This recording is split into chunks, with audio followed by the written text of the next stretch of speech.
pagbibigay ng basbas o sakramento ng mga pare, hindi raw dapat magmistulang serbisyong binabayaran. Bagamat responsibilidad ng mga Katolikong magbigay ng donasyon sa simbahan, tingin ng ilang leader nito, dapat na raw tanggalin ang fixed donation para sa mga kasal, binyag at libing. Live mula sa Quezon City, may report si Dano Tingkungko. Dano? Jessica, kamakailan lang ay nagbigay ng pahayag si CBCP President at Lingayen Dagupan Archbishop Socrates Villegas laban sa pagbibigay ng mga fixed donation rates sa mga sakramento tulad ng kasal, binyag o kumpil.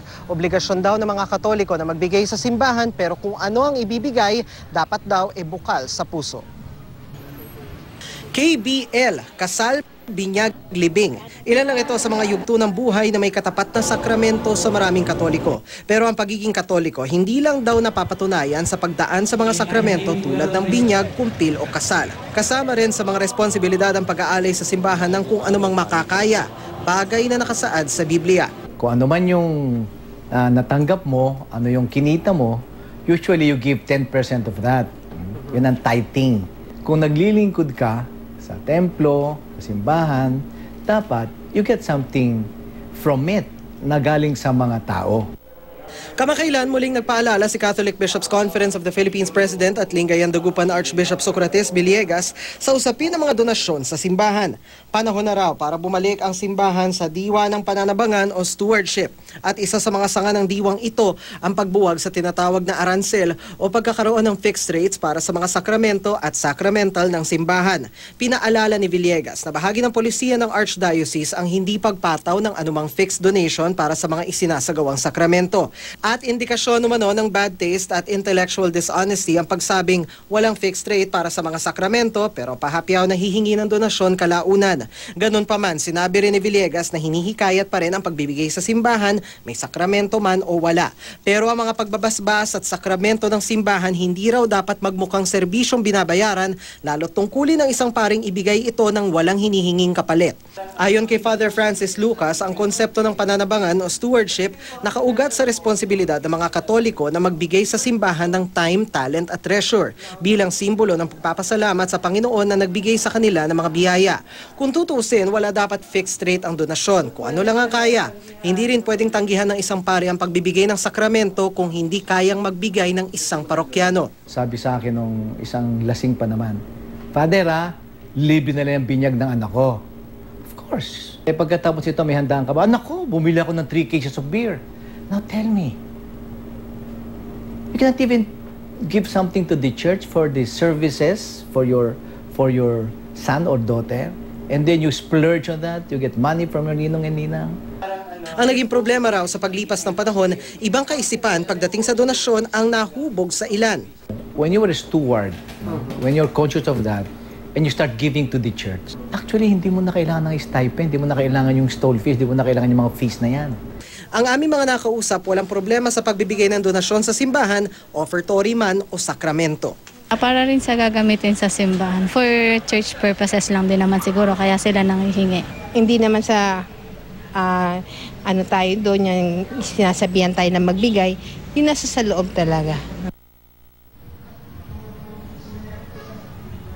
Jessica, paalala pa ni Father Lucas sa mga Katoliko, maaari lamang tanggihan ng pari ang pagbibigay ng sakramento kung hindi pa natutupad yung mga rekisito para gawin ito. Halimbawa, hindi pwede magkumpil kung hindi pa nakapag-First Communion at hindi pa pwedeng mag-First Communion kung hindi pa nabibinyagan, etc.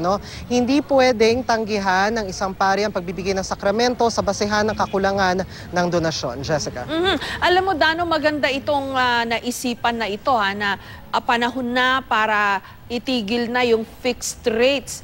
Curious lang ako, sa pagkakaalam mo, magkano ang singil halimbawa sa binyag, magkano ang kasal, singil sa kasal, magkano ang singil para dun sa misa ng patay? Jessica, yan din yung sinubukan nating malaman, Although kanina meron tayong nakausap na kumbaga isa dun sa mga parishioners, na ang sinabi niya, medyo may katandaan na si Manong, pero sabi niya nung panahon daw niya ang kasal 100 pesos lang, pero dinagdagan daw niya ito.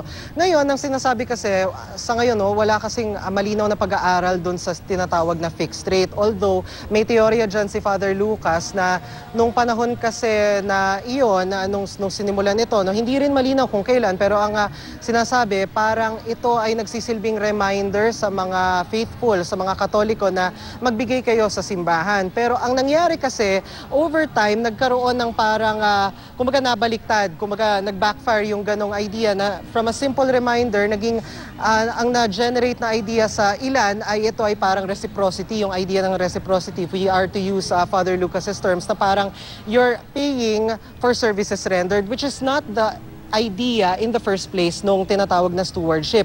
You are being given a sacrament, pero in return, as a Catholic, kailangan magbigay ka ng sinasabi nga na time, talent, and treasure. Kumbaga, yun ay dapat mo ibigay bilang pasasalamat sa Panginoon through the church at hindi dapat ito kabayaran for services rendered, Jessica. Kasi ang nakuha nating impormasyon, yung kasal halimbawa, lalo na may mga months yan na peak ng mga weddings, no? Like December and then June, no? May mga simbahan na choice churches for weddings, lalo na yung mga medyo nakakaangat sa buhay, no? Like San Agustin, yung sa Forbes Park. Ang balita ko hindi bababa ng 20,000 ang singil kada kasal.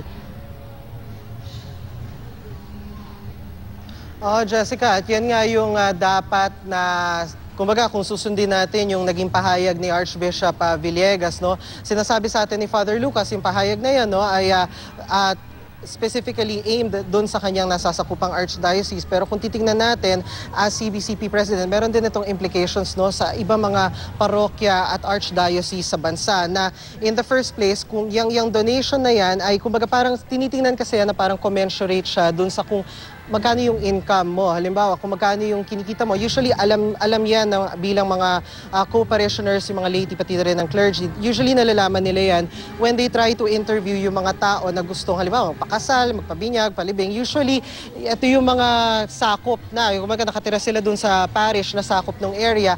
Ang sinasabi lang ay hindi to dapat talaga fixed. Wala talagang fixed rate. Kung ano yung kaya mong ibigay, halimbawa, kung kumikita ka ng milyones, pwede ka magbigay ng magandang percentage nun para sa simbahan, para dun sa sakramento, pero hindi technically para sa sakramento. Ito ay dapat bilang pasasalamat sa Panginoon through the church, Jessica. Tama yun. Parang tuition scheme ng UP, for example, no? Socialized ang tawag. Siguro yung mga rich na parishes o yung mga parishes in rich subdivisions or exclusive subdivisions, yun, nakakahiya naman kung 100 lang yung ibabayad nung ikakasal. Pero kung doon naman sa mga komunidad ng mga hindi nakakaangat sa buhay, baka pwedeng libre na lang. Kasi mga mahihirap, marami tayong mga kababayang mahirap, kailangan pa ba nilang magbayad? Lalo na yung mga namatayan, di ba?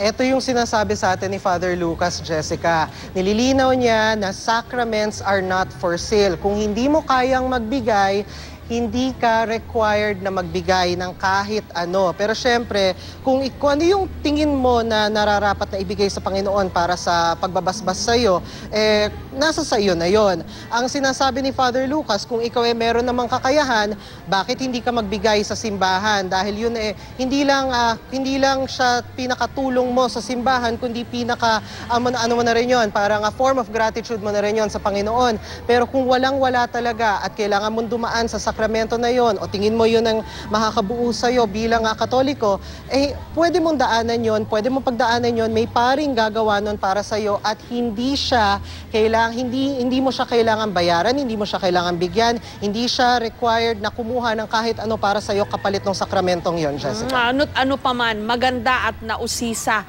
yung isyong yan na ngayon na Dano. Yung nga, tanong ko nga lang, sana noon pa na pag-usapan para yung mga naniningil ng mahal, lalo na sa mga kababayan nating hindi naman kaya, sana natigil na yung ganong practice, no? In any case, maraming salamat sa'yo. Dano Tingkungko.